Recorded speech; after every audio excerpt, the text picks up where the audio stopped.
Hello guys, good evening. Magluto pala tayo ng dinner for my bossing. Dinner for today guys, pero gusto niya mag-bacon, egg, bacon bread. So yan, nilulutuin ko siya para kay bossing. Kasi baliktad lang natin. So, malakas yung apoy guys, kaya nasunog, fast nasusunog siya. So, binaliktad ko lang yan hanggang matatapos. Take long time guys para maano din yung fight ng taba ng baboy. So baliktad ko na lang yan. So iba-brown ko lang para mga crispy cookie.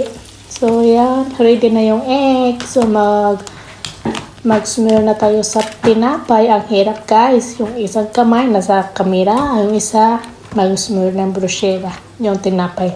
So mahirap na walang na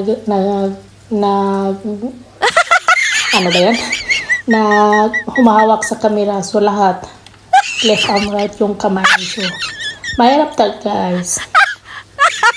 So natapos ako mag-smear ng tinapay.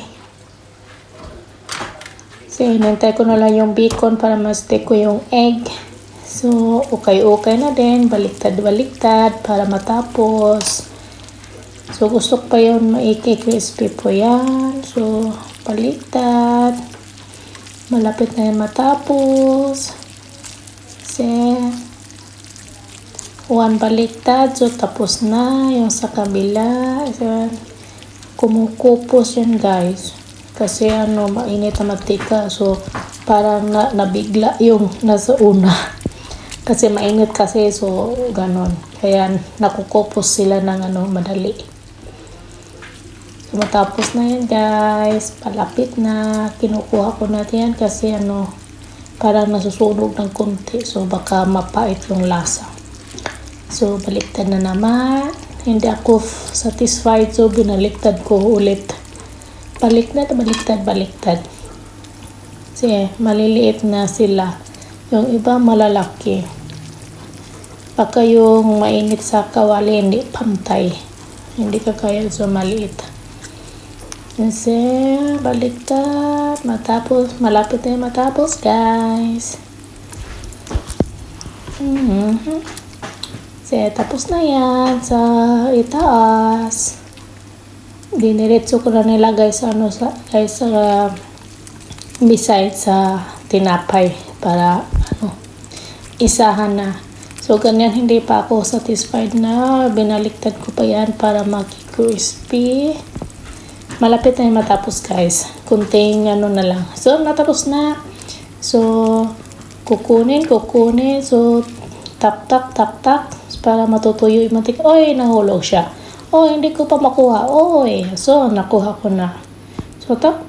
So, yung egg, guys. Sinabi ko yung isang kamay ko, kamera, then itlog. So, pinupokpok ko na lang itlog sa kawala, guys. So, yan. Napusa yung itlog, guys. Sirang-sira yung itlog. So, nasira. Yung isa, guys, sirang-sira talaga. Kasi, nahalo pa yung bakgal, guys. So, may shell pa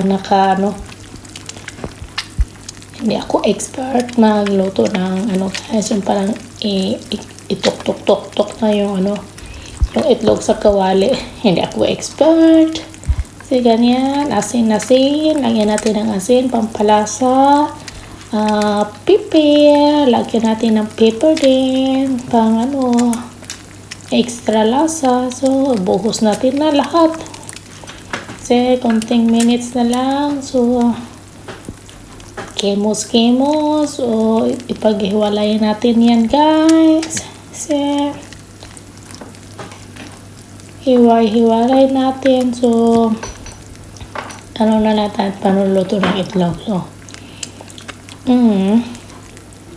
kasi paghiwalay na natin ngayon guys. Yung itlog hindi siya gusto maghiwalay. So, ganun. Iniwalay ko siya, pero ayaw yung isa. So, ayaw niya. So, nahiwalay na. So, balik tong. So guys, yung isa guys, malapit na, ano po na yung itlog para ano na, so, tapos na yan, lagay na yan yung sa tinapay guys, itlog na naman yan guys. O tapos na yan, yung, nasisira naman yung ano, yung itlog nga, sira na, so, sira. Oh, may kus ka yan guys, para madadry din yan, so, tuk, so, dry, so, kunti na lang, so, so yan guys, paluto na, nilagay ko na guys, so, hindi satisfied dyan, nabalitok pa, sus, nabalitok pa, atot, so, ayaw niyang makakain guys, so, nakuha ko na, lagay na. So guys, tapos na, bon appetit, thank you for watching.